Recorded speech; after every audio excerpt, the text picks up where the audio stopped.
ఒక పెద్ద సభను ఆయన ఆర్గనైజ్ చేసుకున్నారు. ఆర్గనైజ్ చేసుకొని దాంట్లో మాజీ గవర్నర్ గారు విద్యాసాగరరావు గారు ఉన్నారు, డాక్టర్ లక్ష్మణ్ ఉన్నారు, కిషన్ రెడ్డి గారు ఉన్నారు, హూస్ హూ ఆఫ్ బీజేపీలో ఉన్నటువంటి అగ్రనాయకత్వం అంతా కూడా ఆ మీటింగ్లో ఉన్నది. ఇది నేను గుర్తు చేస్తా ఉన్నా. ఒక్కడు లేడు అందులో, బండి సంజయ్ లేడు.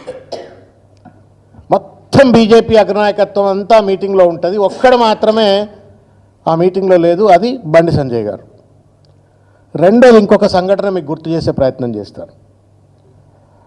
ఈ మధ్యకాలంలో కాళేశ్వరానికి సంబంధించి కమిషన్ వాళ్ళు పిలుపునిచ్చినప్పుడు, వారికి నోటీస్ ఇచ్చినప్పుడు ఈటెల రాజేందర్ గారు చాలా స్పష్టంగా ఆ కమిషన్ ముందు కావచ్చు, బయటకు వచ్చి టీవీ ముందు కావచ్చు, లేకపోతే వివిధ ఇంటర్వ్యూలో చాలా స్పష్టంగా 2-3 విషయాలు చెప్పారు. ఇది క్యాబినెట్ అప్రూవల్తో కట్టిన ప్రాజెక్టు. కాళేశ్వరం ఉత్తర తెలంగాణకే కాదు, తెలంగాణకే వరదాయనిగా మిగిలిపోయింది.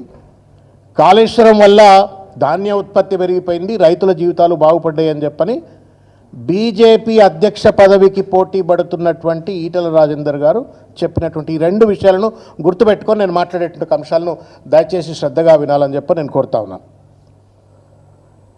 ఇది ఇట్లా ఉంటే రేవంత్ రెడ్డి రామచిలుకగా బండి సంజయ్ మారినట్టుగా కనబడతా ఉంది. రేవంత్ రెడ్డి మీట నొక్కుతాడు, తోలుబొమ్మ లెక్క బండి సంజయ్ ఎగిరి పడుతున్నట్టుగా మాత్రమే నిన్న మాట్లాడింది తప్ప ఇంకొకటి లేదని నేను భావిస్తూ ఉన్నాను. ఒకటి, ఈటెల రాజేందర్ గారి మీటింగు మొత్తం బీజేపీ అగ్రనాయకత్వం అంటే మీ టీవీలు పేపర్లు అన్నీ ఫ్రంట్ పేజీలో న్యూస్ పెడతాయి, సగం కాలమ్స్ రాసి పడేస్తాయి. పక్కన నా వార్త కూడా రావాలా అని చెప్పని ఆ స్పేస్ మేనేజ్మెంట్ కోసం చిల్లర డ్రామాలు ఆడినరా, మొత్తానికి ఒక ప్రత్యేకమైన ప్రెస్ మీట్ పెట్టినరు. అది ఆ మీటింగ్ను నలిఫై చేసేటట్టు ఒక ప్రయత్నం. రెండవది, సిబిఐ ఎంక్వైరీ జరగాలని చెప్పని నిన్న చిలక పలుకులు పలికిండు బండి సంజయ్ గారు. ఒకవేళ సిబిఐ ఎంక్వైరీ జరిగినట్టయితే we are ready, party is ready. KCR గారు, హరీష్ రావు గారు, లేకపోతే పార్టీ అంతా ఏ ఎంక్వైరీలైనా పెట్టుకొని ప్రజల ముందు కాళేశ్వరం ప్రాజెక్టు ఒక వరదాయిని లెక్క నిలబడ్డది కాబట్టి ఏ ఎంక్వైరీ పెట్టుకున్నా, ఎన్ని హెరాస్మెంట్లు చేసినా రైతుల కోసం మేము కొట్లాడతామని చెప్పని పార్టీ రెడీగా ఉన్నది. మరి ఈ దీంట్లో ఆల్రెడీ నోటీసులు ఎదుర్కొన్నటువంటి ఈటెల రాజేందర్ కూడా సిబిఐ ఎంక్వైరీ వస్తాయి కదా. ఈటెల రాజేందర్కు సిబిఐ ఎంక్వైరీ ఎదుర్కొన్న తర్వాత సిబిఐ విచారణ ఎదుర్కొంటున్నవాడిని పార్టీ అధ్యక్ష పదవి ఎట్లా చేస్తారు, తప్పిస్తారు కదా అని చెప్పని అదొక రెండో కుట్రకోణం. ఒకటి, మీటింగ్ స్పేస్ రావద్దు, మీడియాల కవరేజ్ రావద్దు, తనది కూడా సమానమైన కవరేజ్ రావాలా.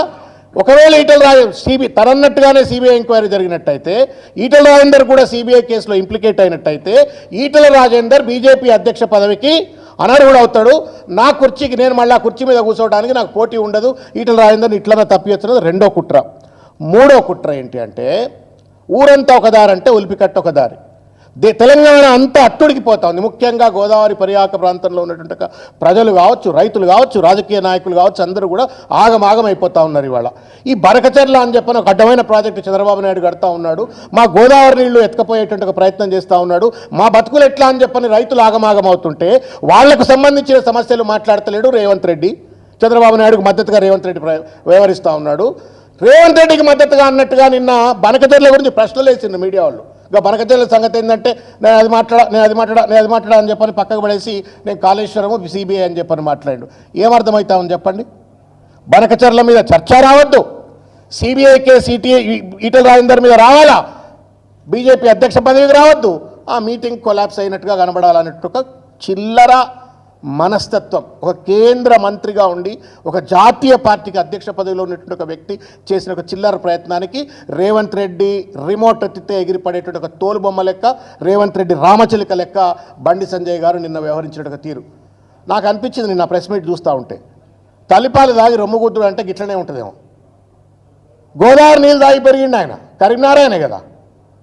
గోదావరి నీళ్లు దాగి పెరిగినోడు గోదావరి నీళ్లు చంద్రబాబు నాయుడు ఎత్తుకపోతున్నాడంటే ఆగమేఘాల మీద పార్లమెంట్ సభ్యుడై ఉండి, అక్కడ ప్రజాప్రతినిధి ఉండి ఓ ప్రెస్ మీట్ పెట్టి ఏం రేవంత్ నిద్రపోతున్నావా, ముఖ్యమంత్రివా, నువ్వు కంత్రివా, నిద్రపోతున్నావా? ఆ చంద్రబాబు నాయుడుకి నీకు ఇద్దరు దోస్తానుంటే చూసుకోరు, కానీ మా నీళ్ళంతో ఎత్తుకపోకుండా నువ్వు ఇమీడియట్గా బనకచెర్ల గురించి మాట్లాడతావా, కాళేశ్వరం గురించి మాట్లాడతావా? ఇది తల్లి పాలు దాగి రొమ్ము